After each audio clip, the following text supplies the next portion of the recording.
আসসালামু আলাইকুম। ওয়ালাইকুম আসসালাম। কাকা, এই যে আপনি বলছেন যে আপনার এখনো মানে ভাড়া, আপনি কি ভাড়া গাড়ি চালান? আমি ভাড়ার গাড়ি চালাই। আপনার ভাড়া গাড়ি এই যে সকালের থেকে সন্ধে পর্যন্ত এই পর্যন্ত গাড়ি চালাই কি আপনার ভাড়ার টাকা উঠিছে? ভাড়ার টাকা উঠাইছি, উঠে 120 টাকা আমি লাভে আছি।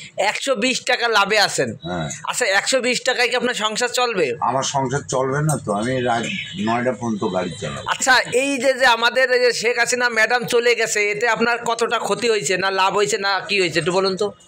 ম্যাডাম চলে গেছে যারা রাজনীতি করে তাদের কাছে, ওটা আমি রাজনীতিও করি না, ওসব আমি বলতেও পারবো না।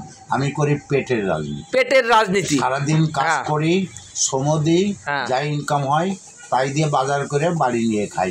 আমি কোনো রাজনীতির দলেও নাই, পাশেও নাই, আগেও নাই। আচ্ছা, একটা প্রশ্ন, ম্যাডাম বলেছিল আমি পালাবো না, কিন্তু উনি পালিয়ে চলে গেল কেন, শুধু একটু বলুন। সত্যি কথা বলতে কি, উনি তো পালায়নি, তিনাকে সসম্মানে সেনাবাহিনীর হেলিকপ্টারে নিয়ে পাঠিয়ে দিয়েছে ইন্ডিয়া। ও, তাকে সম্মান করা হয়েছে, সে পালায়নি? সে কি করে পালাবে? তার তো গার্ড দিয়ে নিয়ে পৌঁছে দিয়েছে ভারতে, সে পালায় কি করে? ও আচ্ছা, আপনাকে ধন্যবাদ। আপনি